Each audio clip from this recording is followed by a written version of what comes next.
This series is devoted to the large brown arthropod. Now we've got a whole episode on a NASA Apollo 16 photographic time-lapse images that are focused on one, and on the last image you'll see a hook or claw reach out with very dark, with a pincer or a hook, and catch a very large worm that's crawled next to it, and the worm is actually jumping up.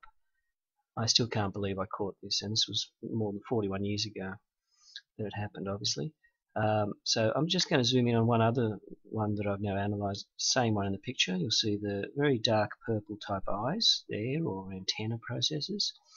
Now they're always down in the bottom of these lunar depressions. Now they're more like rock formations. They're actually a light brown colour, and that creature has the same colour. It's a very perfect camouflage. The other arthropods are actually a darker, very dark purple black, and they're always in the shadows, and they've got the very long claws and very nodular body.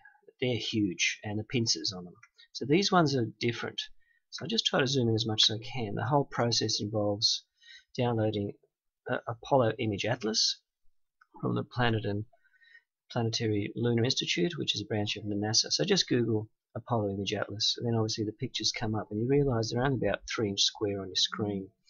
So I then used camera capture software to enlarge that by just using a camera to photo that on the screen, then downloading it like I've done here, and playing with the controls to see how much I can actually enlarge that to get a better picture of what's happening on the ground. So they're the only techniques I'm using. It's cost me a $1.99 iPhone app and a $15 one-year subscription to Screencast-O-Matic to get on the screen. Just quickly download it YouTube. I haven't got time to take pictures and write documents and stuff.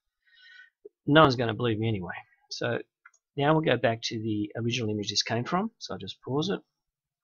So for any of you guys that now try that, you come to the Lunar Planetary Institute, and you then press Apollo 16. So that's how time consuming it is. I think there's about 5,000 photos there that I kept painstakingly analyse. And here we go, all the different magazines. And this is from Apollo 15. They started to use a big 500mm telescopic Zeiss lens, or Zeus I call it. That might explain I'm getting these very clear images. So I'm coming to Apollo 16, 118. So you just go to 118 and then 189. So that's this one here. 18946 or 18944. So I'll just go quickly down now. 189. So that's the sort of processes I'm going through. They're very painstaking, and they're very dark pictures on here. They're not easy things that you'd love to look at. I'll look at 46. There he is. There's our friend. I've learned to scan these so quickly that I could just virtually zoom in now and see our friend. He's in the Konstantinov area. Now this can't be enlarged more, so it's about 1, 2, 3 inches square. Looks very dark. Now this is the area I'm zooming to right there, and there's his shadow, and let's now home in. So that's how the process obviously starts. So then I photo that, then put it on the screen and photo again. You can see how nice and bright the images come up. I'll now freeze it, and we'll go back to the other pictures. Here's our friend. He first pops up, the same type of creature. They like to sit down in the depressions, and there's his lunch right next to him.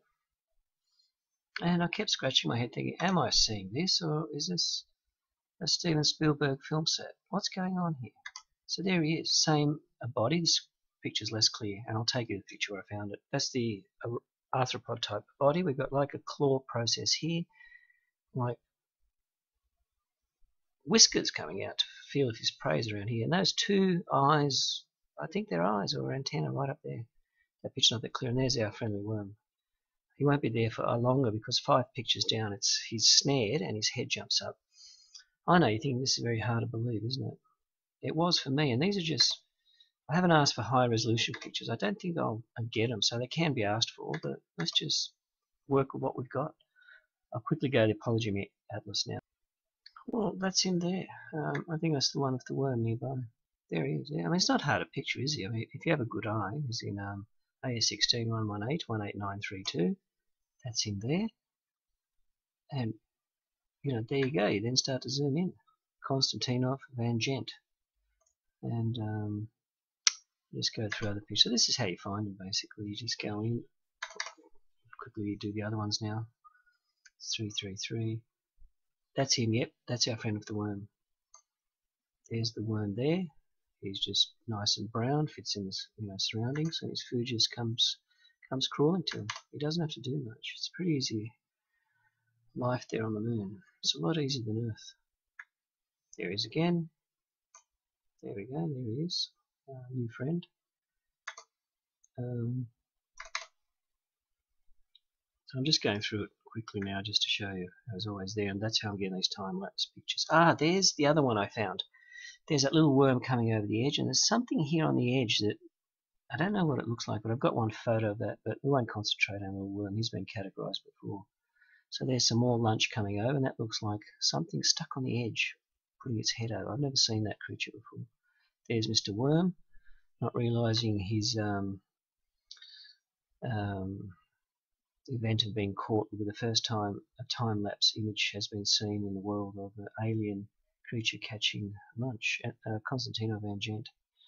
I'm sort of over the shock of all this now, but it's still, but I'm trying to use humour on these things. It's just a little bit too much still. There we go, that's the image number. That picture's no good. I'm going again. So that's how to do this. And then I thought, look, I want to see more, but I can't, so that's why I had to use enlargement. And again, it was just found very cheaply as a phone app download. I had it before anyway, so I didn't have to pay the extra $1.99. It's hard to believe they've got $100 million cameras up there. Here's our friend again. There's Mr. Worm, and I think this is where it's time for him to become lunch. And rather than do that, I'll just zoom into the photos. There's about 4 or 5, and in the end you'll see the hook coming around. There he is again. There's our worm, and I'll have to focus on this whole thing here as a separate episode. There's a little thing coming around the edge, and our worm's just going over the edge there. Okay, you can see the number, 118, 18941. Where am I there? So that's how quick it is. They're highlighted as you jump back in. Because I'm analysing all these pictures, I then see obvious movements quickly by shifting from one to the other. It's Van Gent, Konstantinov crater. Just hold on as it comes up. Come on.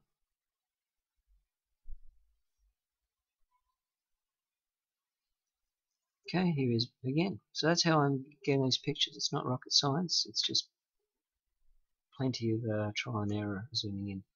Okay, I'm going to pause and go to the pictures now. Some are so crystal clear I don't need to order any photos from NASA. I'm not quite sure if they're going to be happy to talk now after all the things I'm doing now.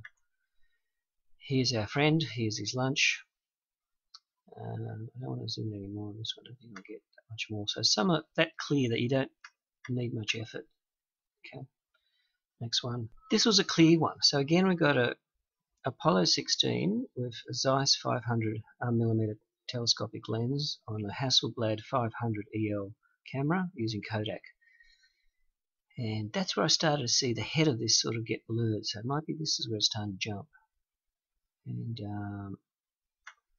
our friend could have sensed it's time to get his lunch. Look at these purple antenna eyes there, and these, I know what they are at the front. They're like, I don't want to say teeth, but there's a lot of things happening in his front. Could need some dental work there, or they're just feelers like whiskers. And here's the claw starting to come over. Enlarge it some more, and this episode was very quick to do. Purplish, the purplish brown colour. Okay, quickly another picture. And it's more blurred again.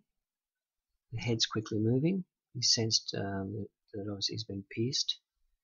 And this would be a good episode for David Attenborough, The Living Moon. It's very hard to believe only 4 days ago I actually discovered all this, and here I am laughing about it like it's a normal thing happening. And obviously if we allow our children to watch David Attenborough, The Living Planet at 6 PM and they're having dinner and they're watching Lines tear out the guts and tear heads off antelope. This is not that bad. Here he is. Here's his pincer. And there's that larger hook coming over. I don't know what that is there. That's the funny part. Is that part of a shadow, or is that his hook virtually coming down? Or I haven't worked out that bit yet. I hope there's any comments. So that's it. There's lunch. And that was nearly 41 years ago on the moon. And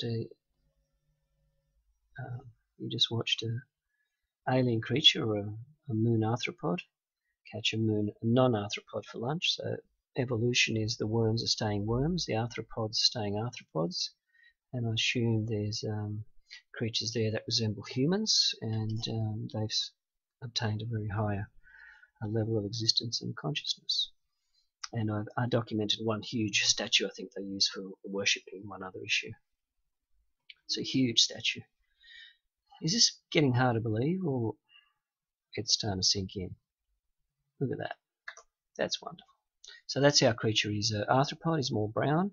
Rather than sit at the edge of the ledges like our other friend, which is clawed and very dark purple and very dark black purple, very big claws and pincers. This one is different in his habitat, but obviously they're hunting the same prey. I'll give you a quick look at our other friend, but don't be shocked and don't show your children. This is the rock ledge dwelling one, so it's got these large claws. The claws are there, I think, to stand on the side, so these worms, you'll see one there with an arm on the side. Yep, an arm. That's in a separate episode. They can just walk over on these things which resemble the rock ledges on top. Now, the trick is obviously to get a picture where you'll see the rest of our body. So I just did that a few days ago. Let's go. So upon sunlight, he actually becomes like the rock. Look at that. His body becomes the same shape and roughness as the rock. I haven't done that before. I haven't noticed that. And these are the other triangular creatures on top. Here are the worms sticking their head over. And you can see how that's rough and knobbly, same as a rock ledge. I've done a separate episode on him, but I'll do it again because we've just compared the other large arthropod that prefers sun exposure and just laying there rather than hiding in the edges of rock platforms in the shade. One more, a different exposure of his claws. There's that worm, the one-eyed, one-arm worm there. And this has been sunlit. Now this is all happening at a high speed. Photos are coming in which are still in the dark, and some are sunlit as the Apollo 16 flies over. Quickly pause it. Okay, this is the part that'll make you a bit tipsy. This is the whole body. So you've got pincer claws at the end, like the wigworm. Here are the little worms sticking their heads over, one standing up. I think they sense there's something dangerous there. They have a common element of communication. I think it could be just a herd instinct, which they call on Earth. So you see the rounded neck, that's the body. That's his large claws coming out. I think the next picture, if I click it straight away, you'll see the claws. And the colours of it are different. So each time there's a new picture, it could be less or high resolution, and these are taken very rapidly by Apollo 16. There it is. That's one other view. So I couldn't put on the same photo. Can you understand what's happening now? There are the worms up there. Here's our pincered friend, and this is the one that stays in the shade and prefers this technique to catching lunch. The other one prefers to sunbake and just throw out his big claw and pincer. This is one other one I found on the side of the rock ledge. Now, it looks like a salamander or something. I'm not sure if that's part of a longer body process. So that's why I can't talk about this one yet. It's unusual. Now, in the same rock ledge with our long pincered friend, arthropod of claws, we've got one other part. It could be a tail of one other one there, and those could be eggs there. And these are little white worms down the bottom. And that's the end of this episode. So that's how one species is different, but they're all hunting the same prey, and that's obviously nice, yummy big white worms. And this is all real. It isn't a Disney show from Hollywood, unfortunately. So I just zoom down on that one. I just love showing those claws. There's one there, and there's one of our worms that sticks his head up with the side arms. I love that element there. It's very hard and sharp, and it's got that edge And that is the end. Bye.